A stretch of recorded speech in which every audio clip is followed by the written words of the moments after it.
காரியம் இருக்குது, 4 காரியம் இருக்குது. 4 dangerous things. 4 dangerous things in front of Joshua.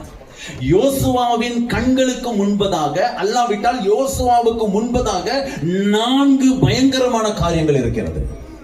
அந்த 4 காரியங்களுக்கு ஆண்டவர் என்ன அஷூரன்ஸ் கொடுக்க போறாரு, அதுதான் இன்னைக்கு ரொம்ப முக்கியம். நீங்க விசுவாசத்தை விட்டுறக்கூடாது. நீ என்ன படிச்சிருந்தாலும் அந்த படிப்பு உன்னை ரட்சிப்புல கொண்டு வராது. பாருங்க, PhD படிச்சுட்டு இப்ப அந்த பொண்ணு என்ன சொல்றான்னாக்கா, இயேசு உண்மையான கடவுள் இல்லை.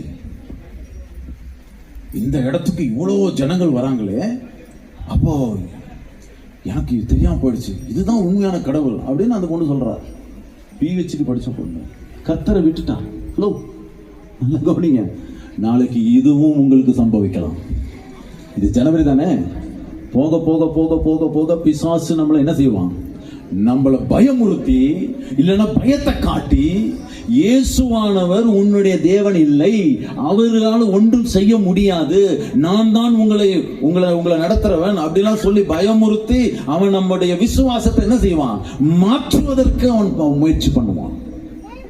எஸ், நடக்கும் அந்த மாதிரி. நாங்க எட்டேரியில இருக்கும்போது நம்ம தியானிச்சோம் அல்லவா, ஞாபகம் இருக்குதா பிரதர்? உங்களுக்கு ஞாபகம் இருக்குதா? எட்டேரியில நாங்க யூதா இஸ்காரியத்தை பத்தி நாங்க தியானம் பண்ணோம். யூதா இஸ்காரியத்தை பத்தி தியானம் பண்ணும் பொழுது அவன் 12 சீஷர்களோட ஒருத்தன். S R no? 12 சீஷர்களுக்கும் இயேசு என்ன பேர் வச்சிருந்தாரு? அப்போஸ்தலர். அப்போஸ்தலர் என்ற பெயரை வச்சிருந்தார். அந்த பெயரை வைத்துக் கொண்டு இயேசுவினுடைய அற்புதங்களையும் அடையாளங்களையும் தன் கண்களால் அவன் பார்த்து கொண்டிருந்தான்.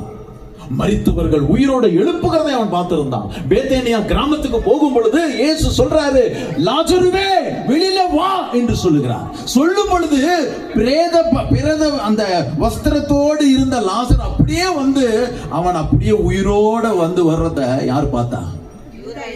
இவன் பார்த்தான். என்ன ஆச்சு? வெறும் 30 வெள்ளி காசுக்கு இயேசு என்ன செஞ்சுட்டான்?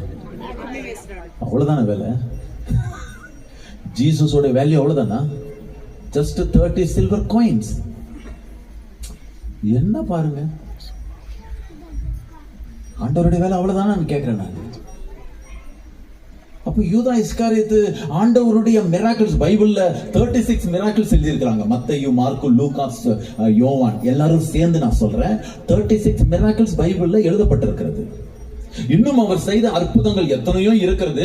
அதையெல்லாம் எழுதுனாக்கா இந்த உலகமே பத்தாதுன்னு யோவான் சொல்லி முடிக்கிறாரு. அப்ப இயேசு நிறைய செஞ்சாரு. ஆனா இந்த அற்புதங்கள் எல்லாம் பார்த்த யூதா இஸ்காரியாத்து எங்க போனா? சொல்லுங்க, எங்க போனா? அவன் நான்று கொண்டு செத்தான். அவன் கீழே விழும் பொழுது அவனுடைய வயிறு வெடித்து வயிற்றுக்குள் இருக்கிற குடல் எல்லாம் சரிந்து போய் அவன் மிகவும் மோசமானவன், அருவருப்பு தக்கதான மரணத்தை அவன் மரணித்தான். வேதம் சொல்லுகிறது அவன் போக வேண்டிய இடத்துக்கு போயிட்டான் அப்படின்னு. அப்ப நல்லா யோசிச்சு பாருங்க, ஒரு யூதா இஸ்காரியத்து இயேசு கலிலேயா சமுத்திரத்துல நடந்து வர்றதை பார்த்தும் அவன் மனம் மாறல.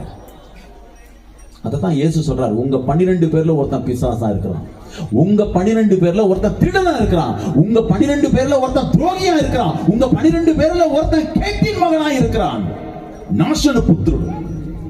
அப்போ நல்ல கவனிங்க, இயேசு இத சொல்லிக்கிட்டே இருக்கிறாரு. அவன் கிட்ட தான் பணப்பை இருக்குது. அந்த பணப்பையில தான் மினிஸ்ட்ரி மூலமா வரக்கூடிய பைசாவெல்லாம் அதுல போட்டுட்டு இருக்கிறான். ஐயா நல்லா கையை விட்டுட்டு திருடி சாப்பிட்டுக்கிட்டு இருக்கிறாரு. கர்த்தருக்கு நல்லா தெரியும். ஹலோ, நம்முடைய ஆண்டவர் யாரு? முன்னறிகிற தேவன். அல்லேலூயா. அவர் சர்வ அதிகாரம் உள்ள தேவன். omnipotent God, omniscient God, omnipresence God. அவர் எல்லா இடத்திலும் சர்வ வியாபியாய் இருக்கிறார். அவர் சர்வ ஞானம் படைத்தவராய் இருக்கிறார். அவர் சர்வ அதிகாரம் உள்ளவராய் இருக்கிறார். வானத்துக்கும் பூமிக்கும் எல்லாவற்றிற்கும் அதிகாரம் படைத்தவராய் இருக்கிறார் கர்த்தராகிய இயேசு கிறிஸ்து. அப்படிப்பட்ட இயேசு கிறிஸ்துவோடு கூட 3 வருஷமா ஊழியம் செய்து, அவரோடு கூட நித்திரை செய்து, அவரோடு கூட சாப்பாட்டுல கைய வச்சு சாப்பிட்டுட்டு எல்லா வேலையும் செஞ்சுட்டு என்ன செஞ்சுட்டான்? இயேசு 30 வெள்ளி காசுக்கு சீப்பா வித்துட்டான். அப்ப நம்ம ரொம்ப ஜாக்கிரதையா இருக்கணும்.